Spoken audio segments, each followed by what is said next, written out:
back to my channel. Today I'd just like to review this book, which I got recently. Here it is. It's called Breakfast, the cookbook, and it's part of the Faden series, and they do a series of different sort of cookbooks and things. And because I really like breakfast, I'm like a breakfast nerd. Don't know if such a thing exists, but I'm definitely a breakfast nerd. I obviously had to get this book because I have a thing about breakfast. I just love breakfast. It's the best meal of the day. You know, it motivates you to get up in the morning. So I love my food, and there are just infinite array of different breakfasts you can try.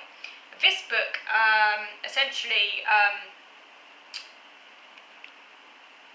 documents breakfasts around the world.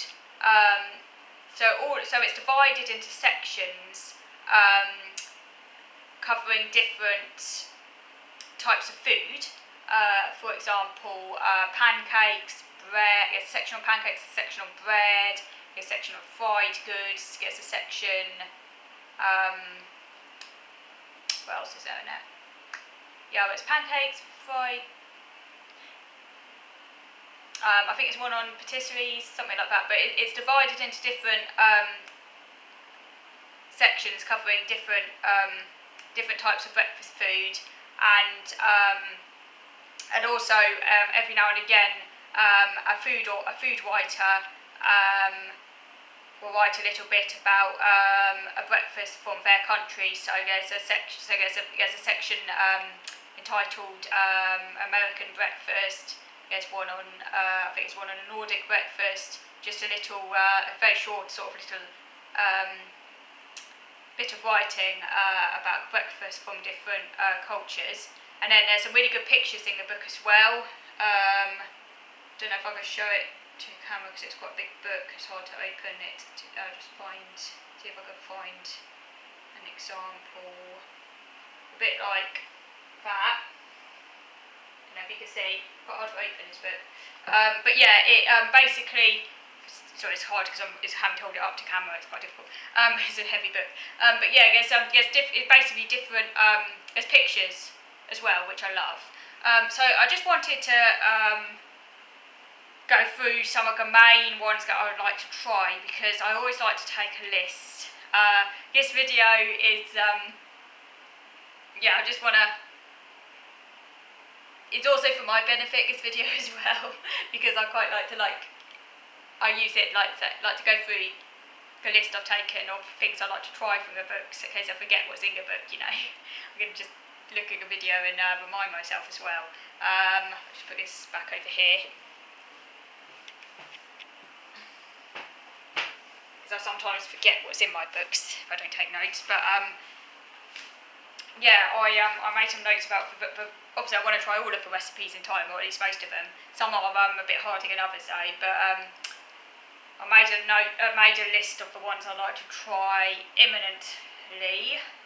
So for example, I would really like to try, on page 27 in the book, an Israeli breakfast plate.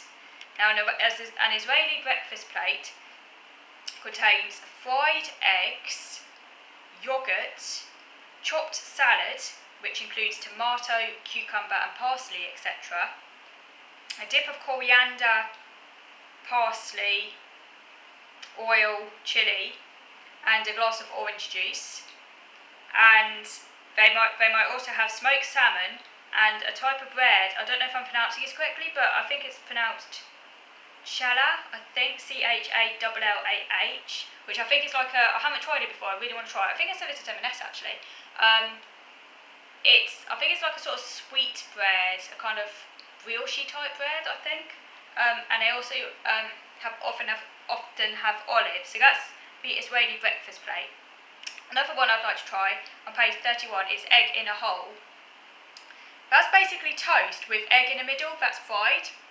You use a cookie cutter to kind of extract a circle out of the bread, and you crack the egg in it and you fry it. I really like to try that. On page 31 we have Nigerian fried eggs, which contain onion, tomato and spices, and they tend to have that with rice, which is an interesting concept, having rice with your breakfast, because I don't often consider having rice at breakfast, but in many cultures around the world, they do have rice for breakfast. On page 33, we have something called, it's a funny name this, hopple popple, which comes from the US, and that's scrambled eggs plus potato, bell pepper, ham and cheese. On page 36, we have scrambled eggs with crushed tortilla chips. Is it tortilla or tortilla? I can never know how to pronounce it. Tortilla, isn't it? Scrambled eggs with crushed tortilla chips, which in the UK I think we'd call more like crisps, I think. But that's coriander, tomato, crumbled cheese and avocado. And also served with a salsa verde, which I think is like a sort of green kind of dip. I would like to try that. Page 41 we have fried egg with lemon juice, which is a Greek thing. On page 46 we have scrambled eggs with tomatoes and peppers from Turkey. And they also often add feta cheese, olives, and have it with cucumber and dried apricots on the side. On page 46 we have a farmer's market omelette, which has a filling of courgette, tomato, kale and goat's cheese. On page 47 we have a date omelette, which comes from Iran. That's interesting, adding dates to an omelette, and I'd quite like to try that. On page 51 we have a Denver omelette, which is bell pepper, ham and cheddar cheese from America, in Denver in America. And on page 52 we have a Middle Eastern omelette, which interestingly contains flour, which is interesting, and parsley. On page 56 we have broad beans with flatbread and egg omelette.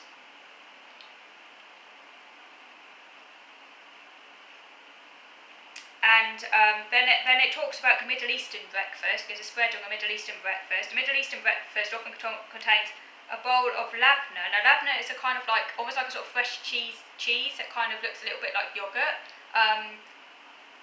which you can make, but I think I'll just use yogurt because I can't really be asked to make it, to be fair.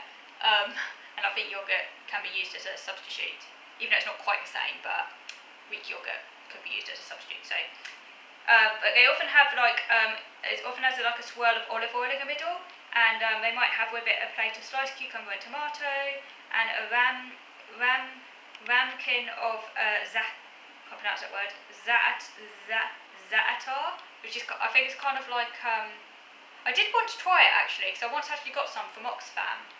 It's kind of like a sort of spicy kind of herb blend, if I remember correctly. I can't quite recall what's in it, but it had lots of different things in there. It's like a sort of herby kind of spicy blend with seeds and stuff in it, I think, if I remember correctly. Yeah, they also have olives and pita bread, and they often tend to dip their bread, usually like pita bread, dipped in I don't know how to pronounce this word, za'atar and olive oil. On page 65 we have eggs Florentine, which is basically spinach, muffin, hollandaise and grated Gruyere cheese. And that's anything Florentine, by the way, contains spinach, and yeah, that's what Florentine means in cooking. Page 65 we have frittata, which literally means to fry, and that's mushrooms, yogurt, egg, goat's cheese or cheddar, parmesan. It's like a kind of baked omelette, and you can serve it with brioche, which is interesting. On page 66 we have an Israeli shakshuka with tahini, feta and pita bread. On page 72 we have a yogurt parfait, which is strawberries, etc., Greek yogurt and granola, which is often served in a glass. That's kind of like a very sort of hipster thing from the USA in particular. It's a very sort of hipstery kind of thing, you know, people who are trying to be like all health conscious tend to like, oh, granola. Even though actually granola isn't always actually that healthy, because it's often like loaded with sugar and things, where you can make your own and make it healthier.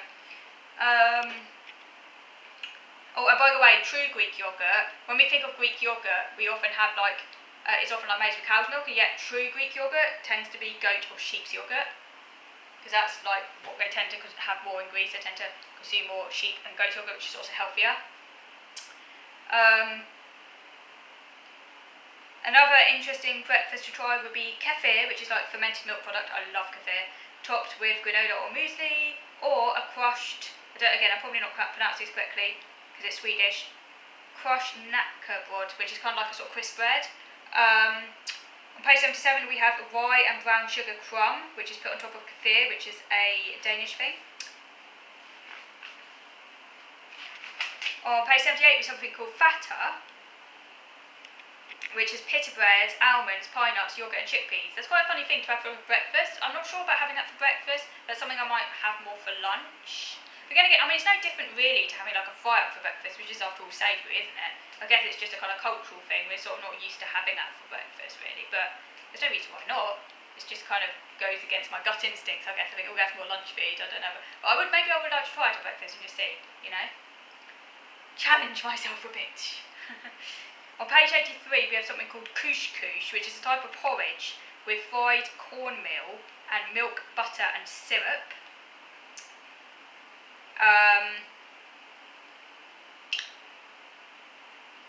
And there's also a book I like to read called Bill Sydney Food. The guy who wrote it did a spread in there about the Australian breakfast, so I'd quite like to read that book. On page 88 we have cornmeal or polenta with cinnamon and butter. And there's a cornflour porridge. There's also a semolina porridge. On page 89 we have sliced cornmeal, polenta porridge and yoghurt. I've actually got some polenta in the cupboard, which I haven't opened yet, so that's given me some ideas for that. On page 94 we have overnight oats with almond butter. Good old overnight oats. I'm a real overnight oats fan. I love overnight oats. On page 96 we have a baked oatmeal recipe. I love baked oatmeal. Yes. On page 111 there's granola, which is actually quite an easy recipe, because often granola recipes are quite faffy, but one in this breakfast book, it doesn't look too difficult and I really want to make it. On page 114 we have blueberry maple pancakes. Lovely maple, I love pancakes. There's also a recipe for buttermilk ones as well. On page 118 there's a recipe for Dutch baby, which is a baked pancake. I really want to try that. On page 118 we have Johnny cakes, which are cornmeal pancakes. On page 140, various French toasts with white bread or brioche. On page 142, there's a Hong Kong French toast with peanut, butter and white bread, which is interesting. And on page 144, good old avocado toast makes a mention with fried egg or Vegemite, which is basically the Australian version of Marmite, apparently. On page 146, there's toast with garlic and tomato, which is a Spanish thing. There's also a recipe for fried bread using soda bread, and I've also got a recipe for soda bread somewhere, and I really want to make it at some time, so that will give me an idea for that as well. Page 149, we have toast with sweet red bean Adzuki spread. That's a Japanese thing on white bread. You can get Adzuki beans in tins, and I'd really like to try that, because I've had Adzuki beans before, but I've not used them in the sweet way, but that's often how they're used in Japan, and I really want to try that. On page 152 we have milk toast, which uses white bread, which is a US thing.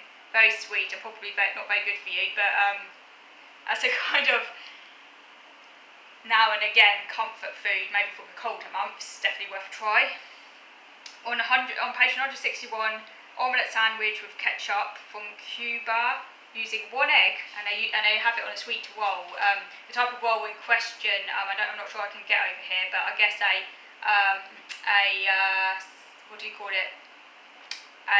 bridge roll, which is a sort of sweet white roll, might be a good substitute maybe. Okay, so moving over to video number 2 to carry on listing recipes in this great book. So moving on to video number 2 now.